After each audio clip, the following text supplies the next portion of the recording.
Today I am discuss about Coulomb's law, Goldleaf experiment or electroscope. First of all, Goldleaf electroscope. तो ये गोल्डलीफ electroscope क्या था कि charge की जो डेंसिटी है या चार्ज का जो अमाउंट है ऑब्जेक्ट पे उसको वेरीफाई करने के लिए है. इसका डायग्राम एनसीईआरटी की बुक में आपको मिल जाएगा, तो उसमें आप देखना. यहाँ पे ओरली डिस्क्राइब करते हैं इसको कि गोल्डलीफ एक्सपेरिमेंट में ये था कि एक वैक्यूम ट्यूब के अंदर दो गोल्ड की लीफ को अटैच कर दिया था वाया द कंडक्टर रॉड. तो जब ये गोल्डलीफ या इलेक्ट्रोस्कोप फुल्ली चार्ज होता था तो जो गोल्ड लीफ होंगी वो स्ट्रेच रहेंगी. मींस कि उनके बिटवीन का जो स्पेस होगा वो काफी ज्यादा होगा. जैसे जैसे वो डिस्चार्ज होता जाएगा मींस उसका चार्ज अदर ऑब्जेक्ट पर ट्रांसफर कर दिया जाएगा. तो जो गोल्ड लीफ होंगी वो स्ट्रेच फ्री होके वो एक दूसरे से मिलने लगेगी. मींस वो पोजीशन होगी डिस्चार्ज ऑफ द इलेक्ट्रोस्कोप. तो इसमें इतना ही पढ़ना है. अब एग्जाम पॉइंट ऑफ व्यू से very very most important topic Coulomb's law.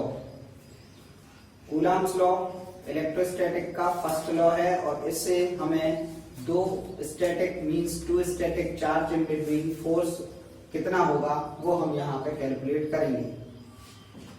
Earlier classes में आप लोगों ने पढ़ा होगा कि जो फोर्स होगा वो फोर्स दो टाइप का होगा. मींस फर्स्ट होगा आपका कांटेक्ट फोर्स, सेकंड होगा आपका नॉन कांटेक्ट फोर्स. तो ये सारे जो भी हमें क्लास 12th में पढ़ने हैं फोर्स वो सारे के सारे नॉन कांटेक्ट फोर्स हैं. लेकिन इसमें से हमने एक नॉन कांटेक्ट फोर्स जो कि 11th क्लास में पढ़ चुके हैं, ग्रेविटेशनल फोर्स, उसको यहां नहीं पढ़ना है. मींस यहां पे हम पढ़ेंगे इलेक्ट्रोस्टैटिक फोर्स, मैग्नेटिक फोर्स बस. तो पहला हमारा इसमें होगा electrostatic force by using Coulomb's law. तो जैसा कि हमने उसमें ग्रेविटेशनल फोर्स में दो मास लिए थे वही सेम रिप्लेसमेंट यहाँ पे चार्ज का होगा. मींस कि जो मास होंगे वो रिप्लेस कर दिए जाएंगे चार्ज से. तो वहां पे m1 m2 हमने चार्जेस लिए थे, m1 m2 मासेस लिए थे. m1 m2 ये हमने दो मास लिए, अपार्ट डिस्टेंस r लेंगे. तो यहाँ पे क्या था कि F is directly proportional m1 and m2 the product of these two masses. F directly proportional to the r square means हाँ यहाँ पे एक चीज याद रखनी कि जितने भी नॉन कॉन्टैक्ट फोर्स होंगे वो सारे के सारे 1/r स्क्वायर से रिलेटेड होंगे. Means 1/r square is a square inverse square law. Means कि जो भी नॉन कॉन्टैक्ट फोर्स होंगे वो सारे के सारे इनवर्स स्क्वायर लॉ को फॉलो जरूर करेंगे. तो इसमें भी 1/r स्क्वायर आया था ग्रेविटेशनल में, और जो इलेक्ट्रोस्टैटिक फोर्स पढ़ेंगे उसमें भी आएगा, और मैग्नेटिक जो पढ़ेंगे उसमें भी आपको मिलने वाला है. तो यहाँ पे ये था. अब ये जो मासेस का रिप्लेसमेंट है वो हमने बताया कि चार्ज से कर देते हैं. तो ये हो गया Q1 and Q2. So next जो लेवल होगा इसका फॉर्म जो चेंज होगा वो ऐसा होगा. Means F directly proportional Q1 into Q2. F directly proportional 1/r square. This is the inverse square law. मर्ज करेंगे दोनों इक्वेशन को तो यहाँ पे F directly proportional Q1 Q2 upon r square के इक्वल होगा. Q क्या है? चार्ज 1 है. Q2 क्या है? चार्ज 2 है. और r स्क्वायर क्या है?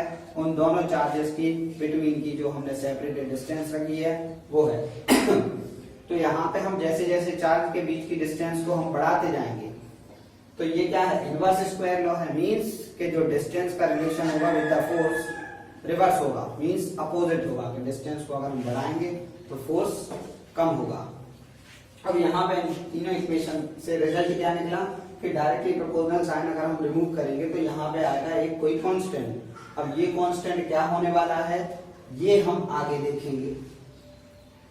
आप लोग ये समझ लीजिए कि सबसे ज्यादा डाउटफुल केस यही है कि भाई जो परमिटिविटी होगी वो रिलेटिव परमिटिविटी क्या होगी, एब्सोल्यूट परमिटिविटी क्या होगी, डाइलेक्ट्रिक कांस्टेंट क्या होगा, ये सारे वर्ड आपको अच्छे से समझना है यहाँ पे। तो ये हो गया के। वैसे के को अभी हम यहाँ पे क्या लेंगे, कूलाम कांस्टेंट, ये हमने लिखा है यहाँ पे। अब नेक्स्ट टॉपिक हम इसी को समझ लेते हैं कि भाई ये कूलाम कांस्टेंट का रिलेशन इस फोर्स पे क्या चलने वाला है। अच्छा थोड़ा आप एक चीज देखिए तो जैसे हमने ग्रेविटेशनल फोर्स जो पढ़ा था, F is equal to G m1 m2 upon r square, ये था। अच्छा इसका नाम क्या था, gravitational constant, universal gravitational constant. अब ये यूनिवर्सल वर्ड का मीनिंग यहाँ पे हमें समझना है कि ये जो G की वैल्यू होती थी वो कभी भी चेंज नहीं होती थी। भाई किसी भी हम मीडियम को लेना चाहे 6.67 इंटू 10 टू द पावर -11 होती थी इसकी वैल्यू, लेकिन यहाँ पे ये जो हम कूलाम कांस्टेंट की बात करते हैं, देखो इसको अगर हम कंपेयर करें तो सेम एज होने वाला है। G की जगह आ जाएगा K, M की जगह आ जाएगा Q1 और M2 की जगह आ जाएगा Q2 और R डिस्टेंस सेम वो जो वहां थी वही यहाँ। अब इसमें देखो आप फोर्स मास चार्ज से रिप्लेस हुआ, कोई प्रॉब्लम नहीं, R डिस्टेंस सेम है, लेकिन यहाँ पे G जो है वो K से रिप्लेस हो गया। तो ये था यूनिवर्सल ग्रेविटेशनल कांस्टेंट और ये आपका है कूलम्स कांस्टेंट। मींस कि इस फोर्स में, मींस इलेक्ट्रोस्टैटिक में और ग्रेविटेशनल फोर्स में या gravitational universal gravitational constant, means इसका मीनिंग ये है कि यूनिवर्सल ग्रेविटेशनल कांस्टेंट की वैल्यू कभी नहीं चेंज होने वाली है। यहाँ पे K की वैल्यू चेंज होगी तो, और वैसे यहाँ पे जो इलेक्ट्रोस्टैटिक फोर्स है तो वो इससे चेंज होने वाला है क्योंकि ये सारी वैल्यू चेंज होंगी। मींस अब यहाँ पे हमें ये देखना है कि यहाँ पे जो यूनिवर्सल कांस्टेंट था वो कभी नहीं चेंज होगा, बस यहाँ पे K की वैल्यू चेंज होगी। ये एक बेस है ये सारा समझने के लिए कि भाई ये जो K की वैल्यू होगी अभी चेंज होने वाली है, डिफरेंट मीडियम के लिए डिफरेंट होगी वैल्यू। तो इसके लिए हमें आगे क्या देखना है, यहाँ इस फॉर्मूले पे थे हम, for any medium K equal to 1/4 pi, और ये सिंपल का हमने नाम यहाँ लिख दिया है एप्सिलॉन। तो यहाँ पे K is equal to 1/4 pi epsilon naught, sorry only epsilon. अभी इस एप्सिलॉन को हम एप्सिलॉन नॉट और एप्सिलॉन r के साथ में देखेंगे। मींस इस एप्सिलॉन की वैल्यू क्या होगी, एप्सिलॉन नॉट और एप्सिलॉन r का प्रोडक्ट क्या होगा, परमिटिविटी। अब इसका नाम यहाँ से हमें याद रखना कि ये परमिटिविटी होगी, ये परमिटिविटी होगी, ये एब्सोल्यूट परमिटिविटी होगी और ये होगी रिलेटिव परमिटिविटी। इसके हमने सारे नाम यहाँ पे लिख दिए। आपको बुक्स में काफी कंफ्यूजन मिलने वाला है क्योंकि इसमें यहाँ पे ये सारे नाम हमने लिख दिए। क्या एप्सिलॉन नॉट को हम क्या बोलेंगे, permittivity of free space, electric permittivity of vacuum, और इसी का एक और नाम हम एवं बता दिया है यहाँ पे कि एब्सोल्यूट परमिटिविटी। अब रिलेटिव परमिटिविटी, तो रिलेटिव परमिटिविटी R से आप सिंपल वे में याद रख सकते हैं कि इसका नाम है रिलेटिव परमिटिविटी। डाइलेक्ट्रिक कांस्टेंट भी इसी को बोलने वाले हैं और इसका एक और नाम होगा रिलेटिव परमिटिविटी। बस इसके दो ही नाम याद रखने हैं आपको। अब आगे नेक्स्ट इसमें क्या है कि हम देखते कि K is equal to 1/4 pi epsilon को हम और किस फॉर्म में चेंज कर सकते हैं। तो K is equal to 1/4 pi epsilon naught और एप्सिलॉन r, मतलब कि एप्सिलॉन की वैल्यू हमने ये चेंज कर दी।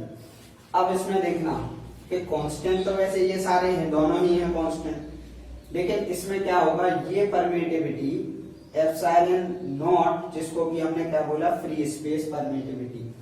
तो फ्री स्पेस परमिटिविटी मींस ये इतना पार्ट आगे चल के कांस्टेंट ही रहेगा।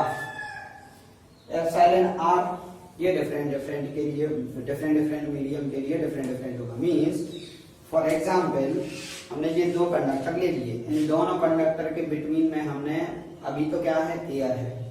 तो जब एयर होगा तो मान लो यहाँ से 100 इलेक्ट्रॉन या मान लो 200 इलेक्ट्रॉन निकले चार्ज, और वो यहाँ पे सारे के सारे आए 200। मींस कि इन दोनों मार्कर्स के बिटवीन जो भी मीडियम रहा उसका कोई भी इफेक्ट नहीं आया, मीन्स चार्ज को उन्होंने डिस्ट्रॉय नहीं किया, मतलब जितने चार्ज यहाँ से निकले उतने यहाँ पे पहुंचे।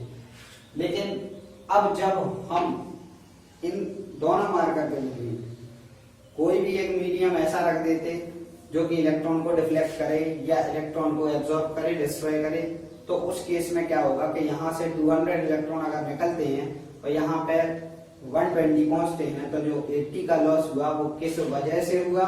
वो हुआ भाई एप्सिलॉन आर की वजह से, मीन्स रिलेटिव परमिटिविटी की वजह से। अब रिलेटिव परमिटिविटी को हमें ये समझना है कि ये एक टाइप का लॉस है, मीन्स जो चार्ज का one place to other place transformation होना है